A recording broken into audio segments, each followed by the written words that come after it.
गंगा नहाइल बहुत बात नईखे, गंगा नहाइल बहुत बात नईखे, कांवर उठावल बहुत बात होला, देवघर में आइल बहुत बात नईखे, जलवा चढ़ावल बहुत बात होला।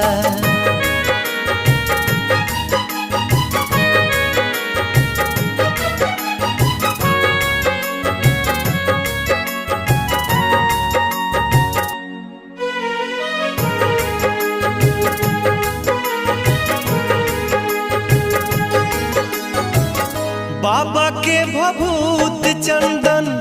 चीज हा गजब के, लीला रे